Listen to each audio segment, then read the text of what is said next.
saya berkhotbah tentang relationship.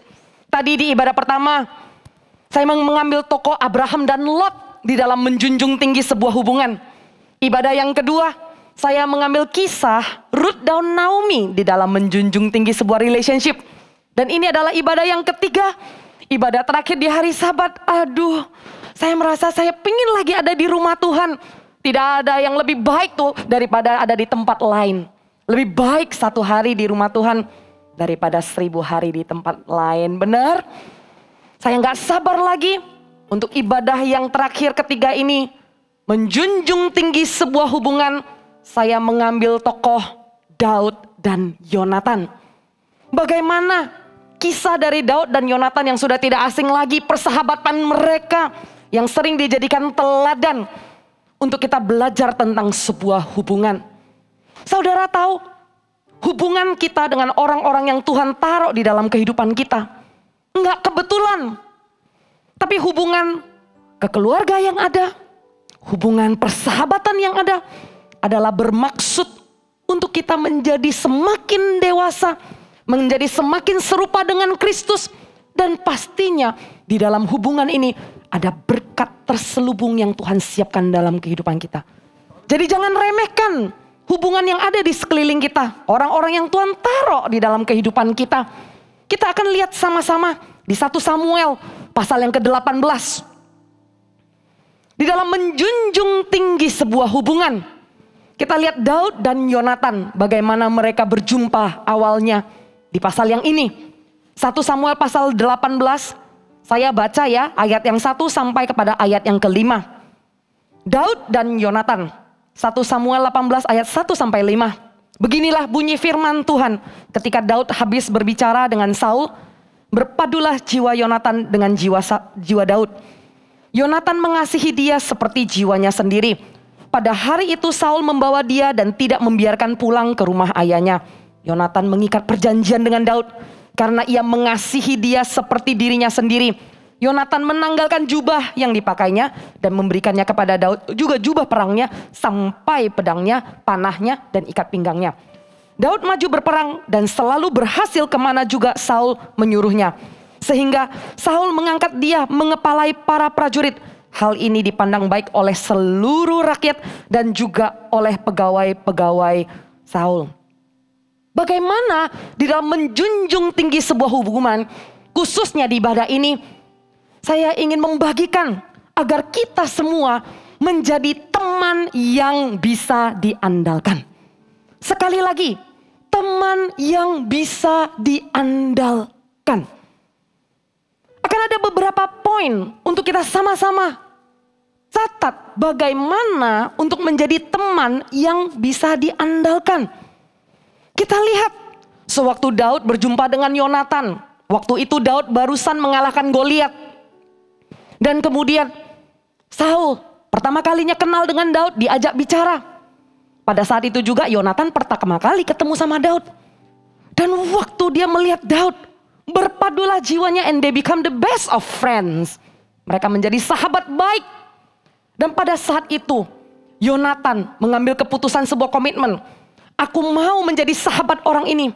Aku mau menjadi orang yang bisa diandalkan. Aku mau mengasihi orang ini seperti mengasihi diriku. Ada sebuah komitmen di dalam hubungan ini. Saudara, karena hubungan adalah komitmen. Hubungan bukan seperti angin lewat dalam kehidupan kita. Hubungan itu tidak seasonal. Yang percaya kalau Tuhan menaruh orang-orang di sekeliling kita bukan sebuah kebetulan. Boleh katakan amin? Bukan kebetulan. Bukan seasonal, bukan musimnya. Saya lagi ada pentingnya sama grup ini. Oke, saya sama grup ini. Oh, sekarang ada grup yang baru, ada kepentingan yang baru, ada mutual need, ada kebutuhan yang baru. Saya meninggalkan yang ini, saya pindah lagi kepada teman yang baru.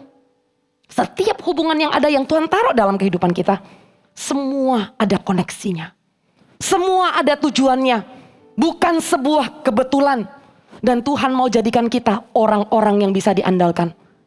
Agar kenapa? Agar Anda melebar ke kanan ke kiri secara apa saudara? Secara pengaruh. Justru orang Kristen lah, anak Tuhan lah yang harus bersinar dengan pengaruh kerajaan surganya kepada orang-orang di sekeliling. Mengembang ke kanan ke kiri bukan cuma soal ekspansi bisnis. Mengembang ke kanan ke kiri bukan cuma soal berkat materi. Tapi namanya mengembang ke kanan ke kiri adalah berbicara tentang pengaruh. Untuk Anda punya pengaruh, influence, dan berdampak bagi orang, Anda perlu menjadi teman yang bisa diandalkan. Kita kembali lihat, sewaktu Yonatan mengambil keputusan, dia mau mengasihi Daud seperti mengasihi dirinya sendiri. Apa yang dia lakukan? Kita lihat, dia memberikan jubahnya. Dia menanggalkan baju perangnya, pedangnya, dan ikat pinggangnya. Dia menanggalkan semuanya itu. Saudara, mari catat yang pertama. Untuk menjadi teman yang bisa diandalkan. Satu, teman yang menanggalkan ego. Teman yang menanggalkan ego, teman yang menanggalkan pride. Teman yang tidak memperhitungkan siapa saya, siapa kamu. Siapa lo, siapa gua. Dia tanggalkan. Saudara, kalau Yonatan adalah anak Saul dan Saul adalah raja, jadi posisi dan status Yonatan ini adalah putra mahkota. Dia adalah putra mahkota. Dan lihat, sewaktu dia menjadi sahabatnya Daud, dia tidak pakai posisinya. Dia aman, secure. Dia lihat Daud mengalahkan Goliat, papanya bawa pulang. Dan tadi waktu saya baca ayat itu, apa dikatakan? Saul tidak membiarkan Daud pulang. Saul suruh tinggal di dalam istana. Kalau Yonatan tidak ada rasa aman, Yonatan pasti merasa terancam. Wah, jangan-jangan posisi saya sebagai putra mahkota terancam nih. Jangan-jangan papa saya akan lebih percaya peperangan selanjutnya kepada orang yang baru ini, orang yang junior ini. Daud ini datang-datang, sudah langsung disenangi oleh raja. Yonatan menanggalkan egonya, menanggalkan statusnya, menanggalkan pride-nya. Dia menjadi a true friend. Seorang sahabat yang sejati, yang menjunjung tinggi sebuah hubungan. Dia bisa melihat orang sebagai orang. Bukan orang dengan embel-embelnya. Bukan orang dengan title-titlenya. Bukan orang dengan dia anak siapa. Bukan orang dengan pencapaiannya apa. Tapi Anda, waktu mempersiapkan dirimu jadi sahabat, jadilah seorang sahabat, a true friend. Yang bisa mengasihi orang itu apa adanya. Dengan menanggalkan ego dan pride. Sewaktu orang punya pemikiran siapa saya, siapa kamu. Maka mau orang itu posisinya lebih tinggi atau dia posisinya lebih tinggi, dua-duanya akan bermasalah. Karena terlalu pedulikan status. Bapak Ibu, coba saya kasih dua situasi. Kalau posisi dan status Anda lebih tinggi dari teman yang sudah dari SD, SMP, SMA bareng-bareng. Tiba-tiba di dalam karir Anda mendapat pencapaian, mendapat accomplishment. Nah, langsung teman yang selama ini bersahabat dan main bareng, tiba-tiba melihat Anda beda. Tiba-tiba kalau ketemu teman-teman bilang gini, orang sukses, orang sukses. Enak gak digituin? Nggak enak kan? Sewaktu persahabatan melihat posisi dan status, maka tidak bisa ada sebuah persahabatan yang murni. Karena di balik itu ada embel-embelnya. Situasi yang kedua, kalau Anda mengalami kemajuan, orang menghampirimu dengan boleh dikatakan minder, sungkan, Anda nggak enak. Tapi kalau ada teman yang berhasil, kemudian dia berubah, merasa harus diperlakukan sedemikian rupa, merasa dengan posisi dan jabatan dan award yang baru diterima, Kita harus hati-hati membawa diri dan berbicara. Nggak enak juga kan. Di dua situasi yang saya gambarkan, dua-dua ini nggak enak. Untuk menjadi teman yang bisa diandalkan, jadilah teman yang menanggalkan semua itu. Saya bersyukur di sekeliling saya, Tuhan taruh orang-orang yang tidak melihat saya sebagai siapa gitu ya. Saya ini siapa? Saya ini bukan siapa-siapa. Saya ini hanya orang yang ada di dalam panggilan. Saya ini adalah panggilan yang indah. Selebihnya, saya ini cuma seorang hamba. Dan saya bersyukur orang-orang yang taruh di sekeliling saya adalah sahabat-sahabat. Misalnya nih ya, kalau saya pergi kemana-mana, saya makan, saya datang, terus orang bilang gembala datang, gembala datang. Enak gak? Ya, jawabannya ada dua. Kalau saya bilang kedagingan, gak enak. Tapi saya dikasih tahu sebuah kebenaran oleh Ko Philip. Gak apa-apa. Kalau datang dibilang gembala-gembala, harusnya kita senang kita ini gembala. Daripada kalau datang penjahat-penjahat. Nah, atau datang maling-maling gitu. Jadi akhirnya saya nikmatilah. Ya sudahlah, mau dibilang gembala datang.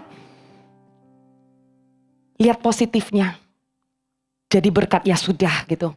Tapi saudara, orang-orang yang di sekeliling, sewaktu Anda mau menjadi teman yang bisa diandalkan, biarlah kita bisa tanggalkan jubah, tanggalkan baju perang, tanggalkan pedang, tanggalkan ikat pinggang. Dan Yonatan katakan, aku mau mengasihi Daud seperti mengasihi diriku sendiri. Dia aman. Orang yang aman, orang yang bisa melihat temannya berhasil. Orang yang aman, orang yang enggak akan mengambil langkah mundur kalau lihat temannya sukses dulu. Orang yang aman adalah orang yang merayakan keberhasilan temannya. Kadang kita perlu pikir loh.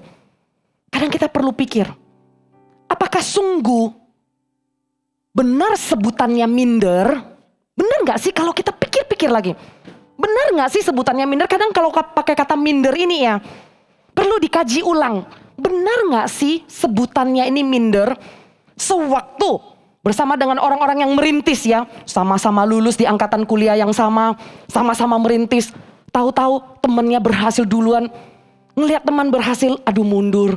Kok gue belum ada apa-apanya ya? Ngelihat orang dapat promosi, mundur. Benar gak sih sebutannya minder? Minder itu adalah akar dari iri hati saudara. Berhati-hatilah. Tanggalkanlah ego. Tanggalkanlah pikiran yang hanya berpusat kepada diri sendiri. Melihat diri sendiri. Yonatan tanggalkan putra mahkotanya. Yonatan tanggalkan statusnya. Kita ingat ya cerita anak bungsu yang kembali. Anak sulung bisa nggak aman. Yang ngeliat dia sebel banget. Hah? Seumur-umur papa saya nggak pernah motong lembu buat saya. Ini adik saya udah foya-foya kembali. Terus dirayakan, dipestakan, dipakein cincin. Dia marah sekali. Dia nggak punya rasa aman. Tapi seorang sahabat yang bisa diandalkan. Suatu saya bilang sahabat ulang-ulang seperti ini ya. Nggak harus berlaku di dalam pertemanan. Bukankah suami dan istri adalah sahabat yang terbaik? Bukankah papa dan anak juga adalah sahabat? Bukankah kakak dan adik adalah teman? Suatu saya katakan sahabat. Saya lagi mengimplikasikannya kepada hubungan yang ada di sekeliling kita. Orang-orang yang Tuhan taruh di sekeliling kita. Yonatan letakkan statusnya sebagai putra mahkota. Dia aman. Dia aman. Dia bisa melihat potensi Daud. Dia bisa melihat Daud memimpin prajurit tentara papanya. Dia bisa melihat kalau seluruh bangsa sedang bersuka cita dan suka dengan keputusan papanya memilih Daud untuk menjadi pemimpin. Orang yang bisa diandalkan, yang menanggalkan ego dan pride-nya akan membangkitkan orang lain. Akan dikasih Tuhan kemampuan untuk bisa melihat potensi orang lain. Jangan kembali lagi. Kalau saya lihat potensi orang lain, kelebihan orang lain terus, kapan saya majunya?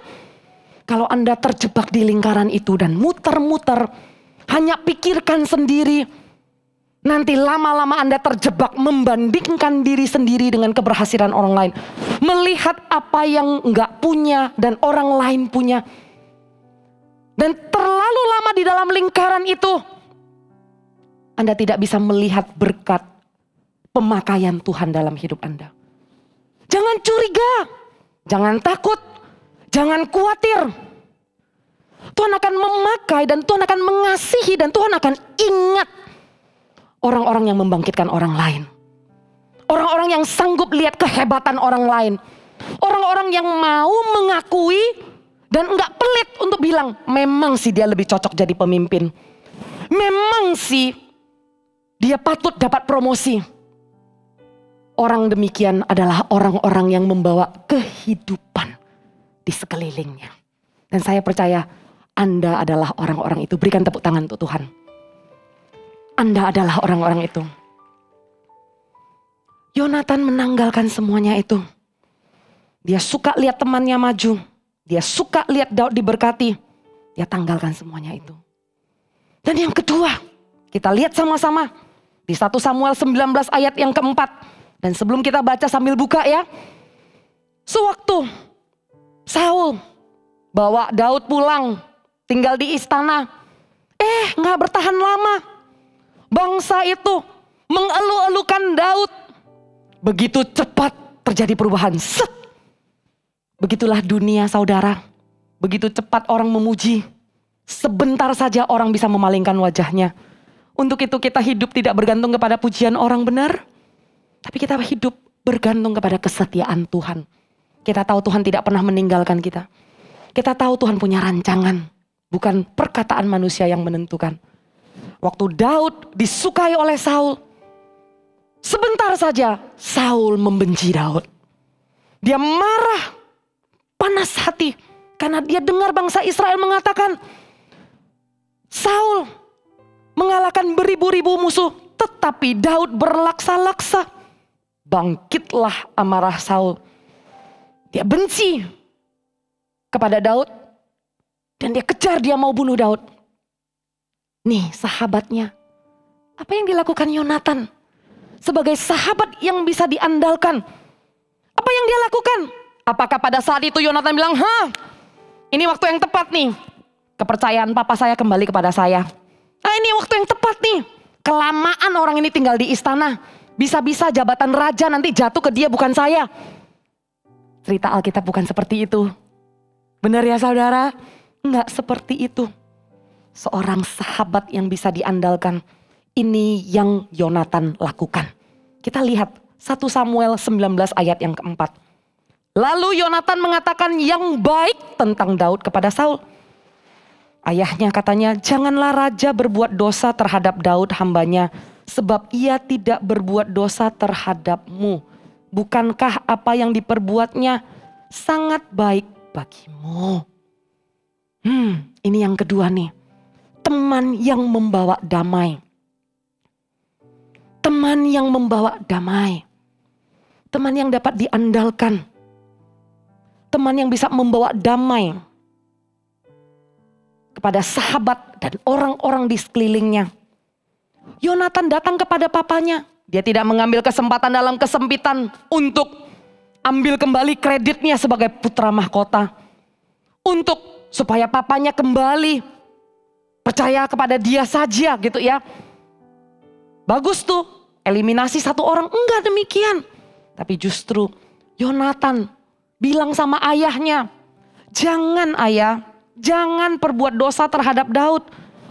Bukankah apa yang diperbuatnya sangat baik bagimu?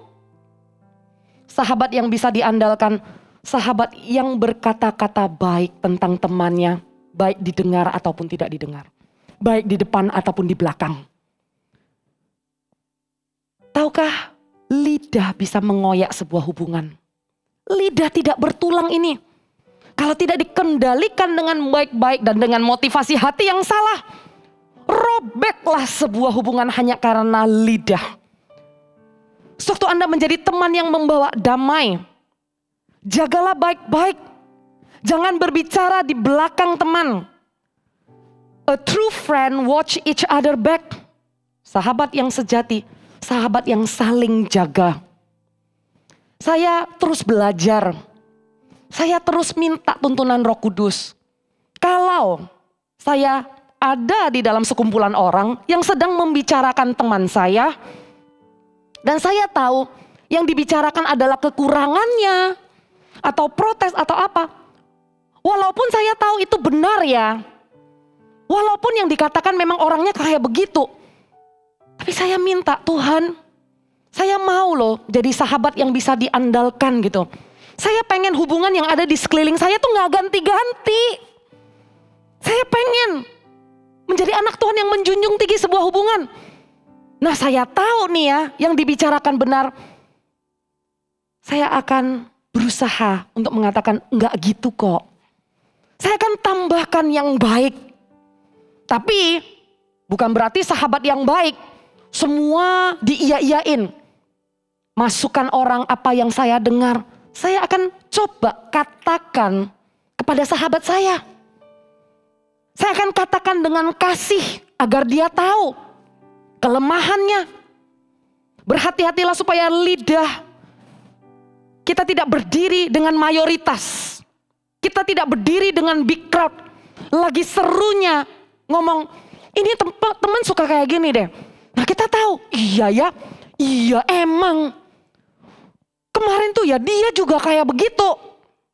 Ada contoh, kita juga ngalamin, kita tambahin lagi. Ayo coba dipikir-pikir. Untungnya apa? Untungnya apa? Pembicaraan bisa tambah seru. Tapi nggak ada solusi. Nggak ada kesudahannya. Tapi seorang sahabat yang bisa diandalkan, dia akan berusaha bawa damai.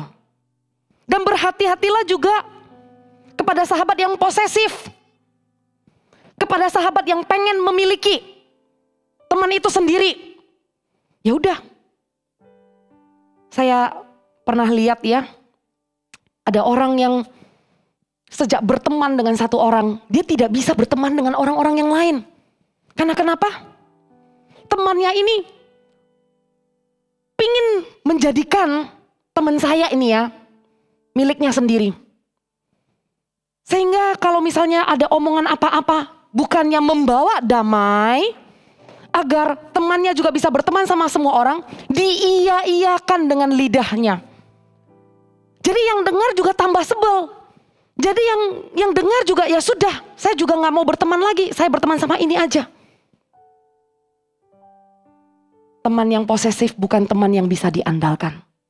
Tapi teman yang bisa diandalkan adalah teman yang membawa damai. Saya suka sekali kalau dengan teman baik ya. Saya bilang seorang teman baik saya ini adalah seperti Indomie. Kenapa seperti Indomie? Karena kalau teman baik ini, saya tahu kita nggak perlu eksklusif deket-deket gitu ya. Kalau namanya teman baik, suami istri juga, apalagi sudah intim gitu ya. Anda tidak perlu berkoar-koar di mall untuk mengatakan kita suami istri loh, kita menikah loh. Kan gak perlu ya, orang tahu ini suami istri. Begitu juga dengan sahabat, saya bilang kayak Indomie. Karena kenapa? Anytime kalau kita mau makan Indomie, konsisten. Indomie gak pernah, maaf kenapa saya bilang brand ya, mie instan. Mie instan, ya itu ya brandingnya terlalu kuat sih. Kalau minum air mineral selalu kita bilang apa? Nah gitu ya. Anyway, come back. Kalau makan mie instan selalu konsisten.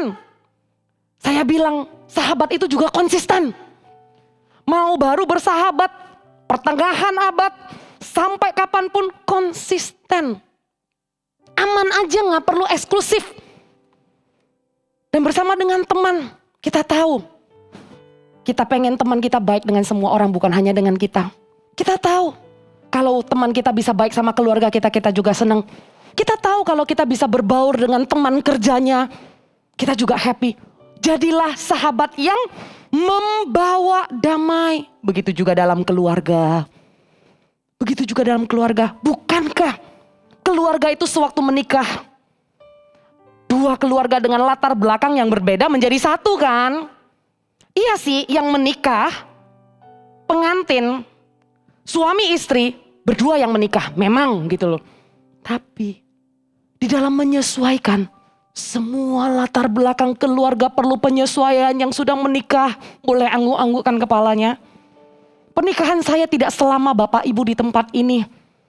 Tapi izinkan saya, di dalam pernikahan pun kata-kata ini harus membawa damai. Pasti terjadi gesekan, terjadi penyesuaian. Tapi satu hal yang membuat saya dan suami saya enggak pressure, enggak tertekan. Karena kita hindari komplain tentang keluarga masing-masing. Protes tentang keluarga masing-masing. Terutama saya jaga benar-benar enggak protes tentang ibu dari suami saya ini. Gimana ibu yang membesarkan suami saya. Dari dia sampai sekarang. Kalau coba bayangkan, saya protes, saya bilang, aduh mamamu, tadi mamamu. Kasian kan, dia mengasihi saya, dia juga pasti mengasihi ibunya. Dan hanya karena saya bilang, aduh mamamu, saya nggak lanjut lagi nih ya, ceritanya apa nih. Tapi dengan aduh mamamu, hilanglah damai. Jadi aduh gimana ya istri saya dan mama saya. Aduh gimana ya. Kita berusaha dan kita masih terus saling belajar sampai hari ini. Kita masih terus belajar supaya lidah ini tidak mengoyakkan. Kekanglah, jagalah, berhati-hatilah terhadap ucapan kita. Karena orang yang dapat diandalkan adalah orang yang membawa damai. Orang yang saling menjaga, bukan menyerang. Defend each other, not attacking each other. Jaga baik-baik juga. Membawa damai. Kurangi protes. Kurangi komplain. Hal-hal simpel kita bisa pelajari ya. Hal-hal simpel kita bisa pelajari. Contoh, sewaktu sering sekali sih ya ini terjadi ya, di mana-mana sering terjadi. Apalagi lagi musim hujan gitu ya. Terus keluar dengan teman-teman pasangan-pasangan. Kita lihat pasangan yang lain. Suaminya ambilin payung. Tadahin ya, apa? Ya tadahin gitu ya, sampai basah. Terus Anda ngelihat spontan sih. Anda bilang, tuh lu belajar dong kayak dia. Tuh dia romantis. Sering sekali terjadi. Kata-kata yang kalau bukan membangun, kata-kata yang kalau bukan membawa damai, alangkah baiknya ditahan. Alangkah baiknya kita kurangi protes, tapi kita mengasihi dan memberi terlebih dahulu. Amin. Amin. Saya berusaha, kalau kadang suami istri itu ya namanya suami istri, terus belajar, terus diasah hubungannya gitu ya. Tapi kita sama-sama belajar untuk tidak protes dan tidak komplain suami atau istri sendiri di depan orang. Nah itu dia. Hal simple. Jaga sama-sama. Atau di sini ada anak-anak di rumah. Kekanglah lidah. Untuk gak suka protes. Enak ya keluargamu gak kayak keluargaku. Enak ya papa mamamu gak kayak papa mamaku. Kurangi protes. Ini loh suamiku. Iya ini loh istriku. Nih lihat dia. Ini. Cobalah kita kurangi. Maka niscaya percayalah. Hubungan Anda akan Tuhan terus bawa masuk ke dalam kedewasaan demi kedewasaan. Yang mau lakukan ini boleh sama-sama berikan tepuk tangan buat Tuhan. Amin. Perkara simple, tapi mari kita praktekkan sama-sama. Agar kita bisa menjadi orang-orang yang bisa diandalkan. Orang-orang yang berkata-kata baik seperti yang Yonatan lakukan. Dia berkata-kata baik tentang Daud kepada papanya. Dia menjadi seorang sahabat yang sejati. Dan Selain daripada itu, hubungan mereka ini benar-benar jadi teladan. Sungguh jadi teladan. Daud terus diburu sama papanya. Terus dicari sama papanya. Daud mau dibunuh. Walaupun Yonatan sudah berkata-kata baik. Dan kemudian, benar setelah dia berkata-kata baik, things were good. Hal berubah menjadi baik gitu ya. Tapi sementara aja. Sebentar Saul reda amarahnya. Dia reda amarahnya. Tapi marah lagi. Wow. Bener-bener ya. Buat seorang Yonatan susah loh jadi teman. Yang satu papa. Yang satu sahabat. Yang satu ada hubungan darah dagingnya. Yang satu orang yang baru dia kenal tapi dia tahu. Dia mengasihi Daud ini sebagai seorang sahabat. Dia tahu sewaktu bangkit lagi amarah Saul. Saul marah lagi nih. Walaupun sudah baik tadi ya, dia marah lagi nih. Lanjut kita move ya. Tadi pasal yang 18. Mereka pertama kali ketemu. Pasal yang ke-19, Daud marah kemudian jadi baik. Ini pasal yang ke-20 nih. 1 Samuel pasal yang ke-20, ayat yang 1. Waktu Saul dikejar-kejar lagi. Ayat yang pertama, maka larilah Daud dari Nayot, dekat Rama. Sampailah ia kepada Yonatan lalu berkata, apakah yang telah kuperbuat? Apakah kesalahanku dan apakah dosaku terhadap ayahmu sehingga ia ingin mencabut nyawaku? Apakah salahku? Aduh. Salahku apa? Aku telah perbuat apa? Kira-kira ya, percakapan seperti ini, ekspresi seperti ini, pertanyaan dan keterbukaan seperti ini, ditanyakan sama orang yang gak deket apa deket? Pasti orang yang deket kan? Kita tanya sama orang yang dekat. Kita tahu ada keterbukaan sama orang yang dekat. Sama orang yang dekat kita akan tanya, apa salahku? Kita akan mengekspresikan seterbuka-bukanya. Daud tanya, apa yang telah kuperbuat? Apa kesalahanku? Apakah dosaku? Kok bisa Daud senyaman ini tanya kepada Yonatan? Kok bisa Daud seterbuka ini ngomong tentang seseorang yang adalah papa dari sahabatnya? Kok bisa? Karena yang ketiga. Poin saya yang ketiga. Karena Yonatan menjadi teman yang memberi kebebasan untuk menjadi diri sendiri. Dia memberi kebebasan kepada temannya untuk menjadi diri sendiri. Tadi yang pertama saya katakan, teman yang menanggalkan ego. Teman yang bisa diandalkan adalah teman yang menanggalkan ego. Yang kedua, teman yang bisa diandalkan adalah teman yang membawa damai. Yang ketiga, teman yang bisa diandalkan adalah teman yang memberi kebebasan untuk menjadi diri sendiri. Anda pasti bisa merasa nyaman kalau teman atau sahabat Anda menerima Anda apa adanya. Enggak menuntut. Anda bisa ngomong dengan plong. Anda bisa ngomong dengan terbuka. Anda bisa ngomong dengan apa adanya, enggak perlu bertopeng. Anda tidak terpaksa match up expectation. Anda tidak terpaksa menjadi diri orang lain, tidak menjadi diri sendiri hanya untuk memenuhi ekspektasi sahabat Anda. Nyaman. Kalau kita bisa nyaman dan membuat orang lain nyaman, maka orang lain juga bisa mengandalkan kita. Benar kan? Tapi kalau orang lain gak nyaman, merasa kita ini orang yang penuh tuntutan, penuh ekspektasi,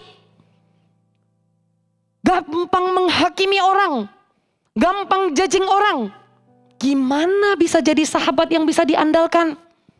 Dan bagaimana hubungan yang di sekeliling bisa dijunjung tinggi? Nggak mungkin saudara. Pasangan suami istri pun demikian. Pasangan suami istri adalah sahabat yang terbaik. Kakak dan adik adalah sahabat yang terbaik. Kerabat-kerabat adalah sahabat yang terbaik. Marilah kita belajar untuk menerima orang apa adanya. Kurangi menuntut. Kurangi menuntut. Tadi saya bilangin kurangin protes. Dalam hal ini, sewaktu kita memberi orang kebebasan menjadi dirinya apa adanya, kurangi menuntut. Kadang ada masukan, masukan memang membangun. Tapi coba yuk kita aplikasikan prinsip ini. Lebih banyak memuji daripada mengkritik. Lebih banyak memuji daripada kasih masukan. Kadang ya, sama orang-orang yang dekat, saking dekatnya, jarang dipuji, sering diomelin. Sama orang yang dekat, berasumsi, alah gak usah kasih tahu. Saya perhatikan atau I care about you, saya sayang kamu, ya kamu tahu lah. Gak bisa, cuman Tuhan yang lihat hati. Manusia tetap butuh kata-kata dan statement. Kita aplikasikan sama-sama ya. Lebih banyak memuji daripada mengkritik. Masukan itu bagus, tapi coba ditimbang-timbang. Apakah sudah diimbangi dengan pujian dan kata-kata yang mendorong? Harusnya porsinya kata-kata yang mendorong. Dan pujian itu lebih banyak. Tahan gitu loh. Apalagi kalau berpikir, iya kalau gak dikasih tahu dia gak tahu salahnya. Gak belajar. Saudara Bapak Ibu, kalau Anda begitu sibuk memimpin dan mengkontrol semuanya. Tuhan ngomong begini loh. Ya sudahlah, lu yang atur aja. Ya sudah. Kalau Anda begitu suka mengendalikan semuanya. Kalau Anda begitu suka mengkontrol semuanya. Tuhan bilang, ya sudah. I let you. Saya biarkan kamu yang pimpin. Saya biarkan kamu yang jadi kaptennya. Kalau saya lebih suka percaya. Kalau Tuhan itu bekerja. Begitulah saya belajar di dalam pernikahan saya. Saya belajar untuk setiap masukan, apalagi wanita ya. Wanita kadang suka sekali mengkoreksi cara berbicara suami. Ya, karena memang laki-laki tidak terlalu punya talenta atau gift di dalam menata kata-kata. Adalah pria yang kata-katanya ditata dengan sangat baik. Tapi rata-rata kalau pria ngomong ya sudah gitu ya, plus gitu loh. Sebagai wanita terpancing untuk mengkoreksi. Jangankan mengkoreksi kata-katanya. Kadang saya ngelihat papa mama atau generasi yang lebih senior gitu ya. Lucu sih. Kadang papa salah ngomong merek aja mama bisa sebel gitu loh.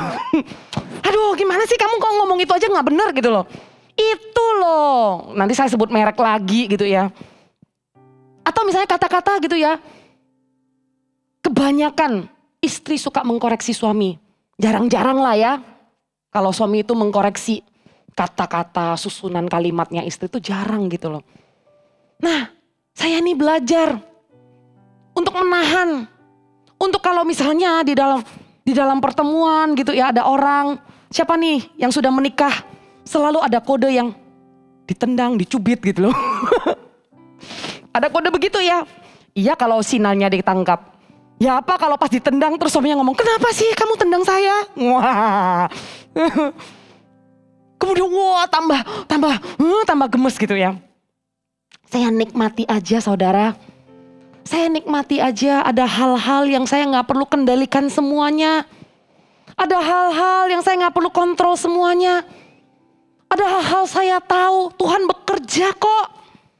Walaupun kadang keceplosan. Kata-katanya seharusnya gak diucapkan ya. Saya ketawa aja sih. Dan masuk mobil saya gak akan koreksi. Ya udah gitu loh. Ya udah santai aja gak apa-apa gitu loh. Saya gak mikir nanti kata orang apa ya. Tadi keceplosan ya. Enggak sih kayak ya sudahlah. Ya sudah. Saudara semakin Anda apa adanya. Semakin Anda membiarkan orang-orang di sekeliling bebas. Menjadi dirinya sendiri. Maka secara otomatis Anda juga akan menfilter orang-orang yang tulus. Secara otomatis orang-orang melihat Anda apa adanya, orang menerima apa adanya, kita semakin tenang. Maka akan tersaring orang-orang yang menerima kita apa adanya. Bukankah itu indah? Kita tidak perlu mengkontrol setiap keadaan. Biarkan menjadi diri sendiri. Ada ekspektasi-ekspektasi yang diturunkan aja. Ditanggalkan sebentar. Di awal pernikahan juga selalu ada ekspektasi. Kalau suami harus begini, harus begini. Saya cerita ini berkali-kali ya. Tapi kayaknya di ibadah ini belum deh. Saya datang ke Pastor Philip. Saya komplain. Saya punya tuntutan. Kalau suami harus begini gitu. Pada saat itu Pastor Philip tanya, terus buah kamu apa? Buah kamu marah-marah. Wah, saat itu saya tahu Tuhan menegur saya dengan keras. Detik itu saya mendapat terobosan. Detik itu saya percaya bukan saya yang mengendalikan semuanya ini. Buahnya apa? Menuntut. Buahnya apa? Marah-marah. Buahnya apa? Gak bisa mengucap syukur. Buahnya apa? Selalu lihat kejelekan orang-orang. Buahnya apa? Selalu merasa kurang baik. Buahnya apa? Saya belajar berserah. Saya nikmati perjalanan hubungan itu. Dan alhasil sampai hari ini 11 tahun menikah. Saya bersyukur banyak hal-hal yang oleh karena diterima apa adanya. Kami sebagai suami istri terus bertumbuh bersama-sama. Dan saya belajar banyak dari suami saya. Sampai hari ini menikah. Saya kalau ingat-ingat ya. Kayaknya hampir gak pernah suami saya bilang begini. Kamu harusnya. Enggak loh. Dan dengan penerimaan itu. Orang lebih bisa berubah saudara. Daripada tuntutan. Sekali lagi saya katakan. Dengan penerimaan. Orang lebih bisa berubah dan saya adalah produknya. Saya merasakan kasih melalui penerimaan. Bukan melalui kritikan dan tuntutan dan ekspektasi. Tapi diterima lama-lama. Saya sadar sendiri saudara. Ada yang bisa relate.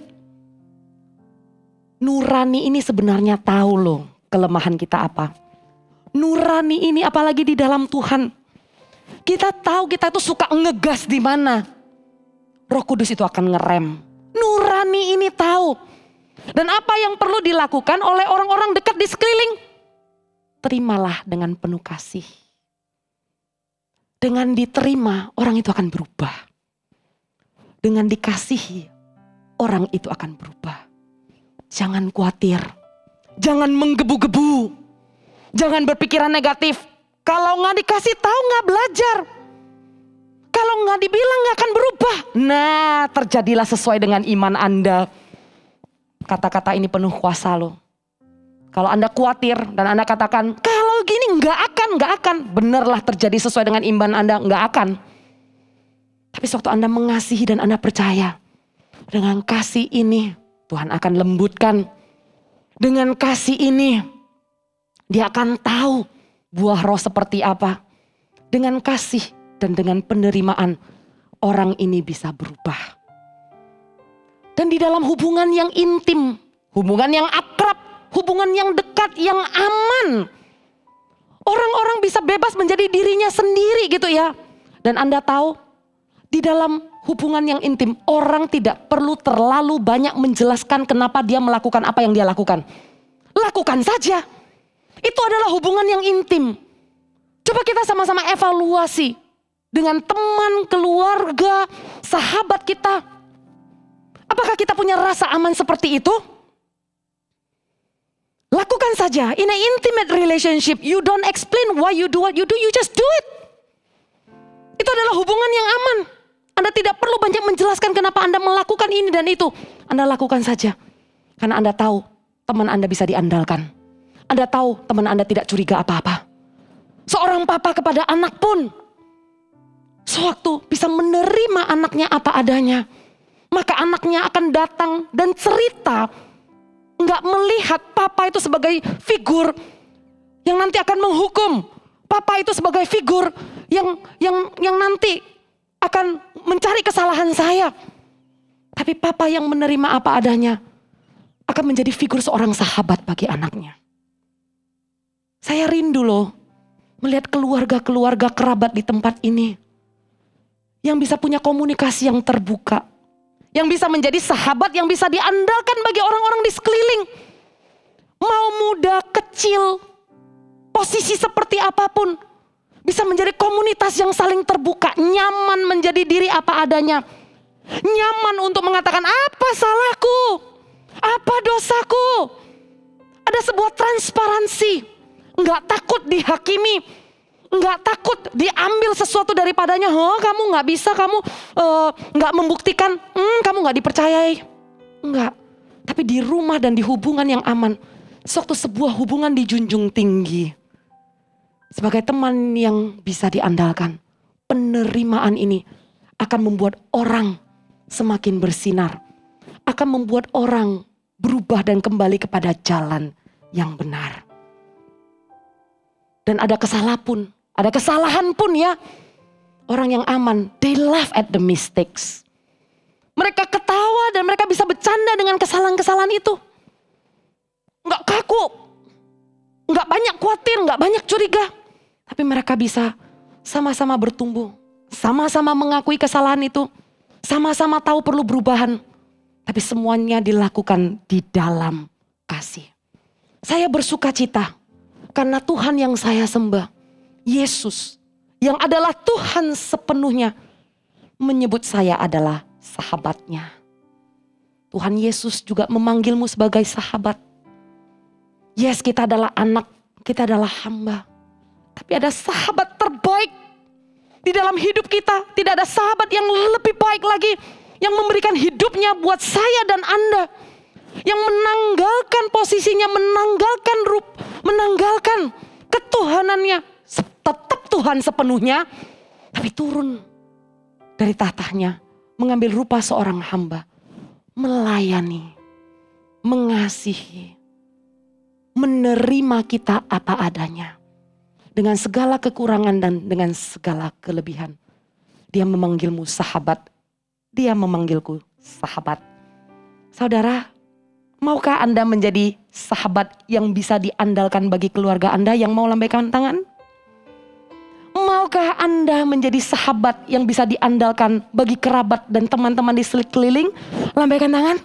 Mari kita sama-sama bangkit berdiri. Saya minta praise and worship bisa maju ke depan. Tuhan, kami percaya Tuhan, firman-Mu memperlengkapi setiap kami untuk menjadi Yonatan dan Daud di masa kini. Hubungan yang Tuhan taruh di dalam hidup kita, orang-orang yang ada di sekeliling kita bukan kebetulan. Tapi kami percaya hubungan yang ada ini kami akan jaga dengan baik-baik. Kami akan junjung tinggi hubungan ini dengan baik-baik. Karena kami tahu hubungan yang Tuhan taruh di dalam kehidupan kami membawa berkat, membawa pengaruh. Dan kami tahu kami akan melebar ke kanan dan ke kiri. Menjadi saksi, menceritakan tentang kebaikan Tuhan. Lewat hubungan ini, lewat pengaruh ini. Thank you Tuhan Yesus. Inilah jemaat yang Tuhan kasihi. Menjadi orang-orang yang bisa diandalkan. Kalau Anda adalah orang itu, boleh sama-sama katakan amin. Boleh lihat kanan kirinya, berikan tepuk tangan buat Tuhan dong. Haleluya. Boleh lihat ke kanan kirinya. Dan kasih tanda seperti ini, saya bisa diandalkan. Ya, saya bisa diandalkan.